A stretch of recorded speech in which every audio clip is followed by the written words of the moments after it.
भैया जय भीम नमो बुद्धाय। मैं सूर्यनाथ भास्कर आप लोगों के बीच में फ्यूचर रिकॉर्डिंग स्टूडियो के माध्यम से एक समाज सुधार गीत भेज रहा हूं।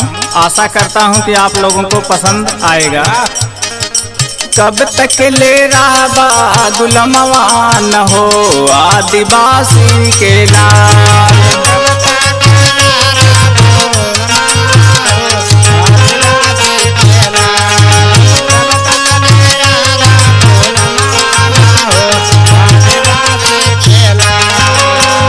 आदिवासी के लाल, शोषित भैया के लाल, दलित भैया के लाल। कब तक ले रहबा गुलामवा न हो आदिवासी के लाल।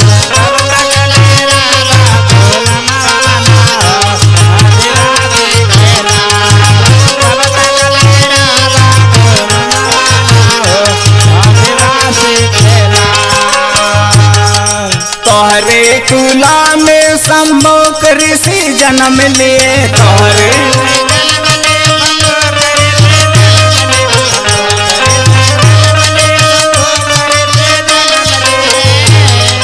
तोहरे कुला में शंभो ऋषि जन्म लिए। यह पापी दल छुरिया चलाए आदिवासी के लाल।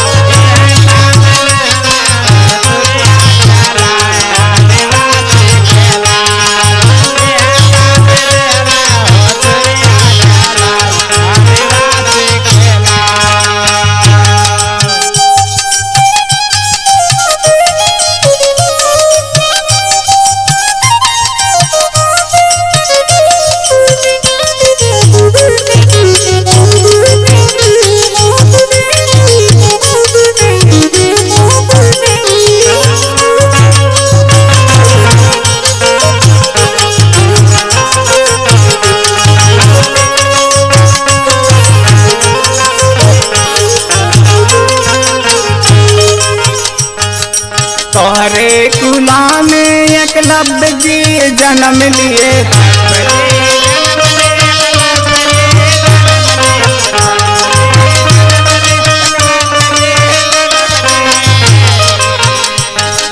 तोहरे कुला में एकलव्य जी जन्म लिए। यह पापी लहने अंगूठवा कटाए आदिवासी के लाल।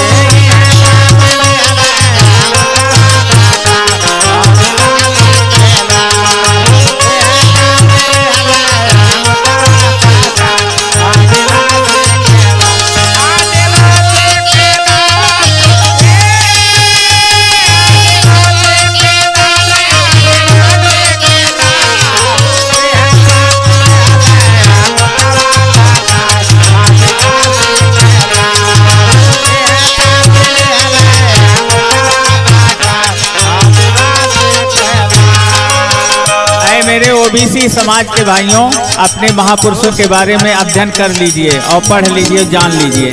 नहीं तो आप जब विद्वान बनेंगे तो आपको समय समय पर औरतों के पेशाब से शुद्धिकरण कराया जाएगा। आगे क्या कहना है? तोहरे कुला में अम्बेडकर जी जन्म लिए,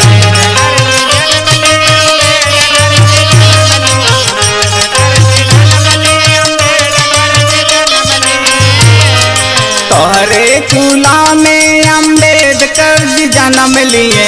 यह पापी दल जहरवा पिलाए आदिवासी के लाल।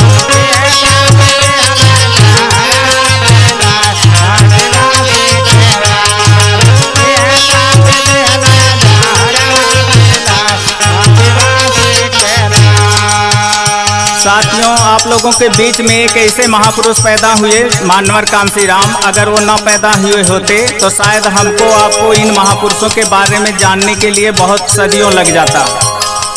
तोहरे कुला में कांसी राम जी ने जन्म लिया,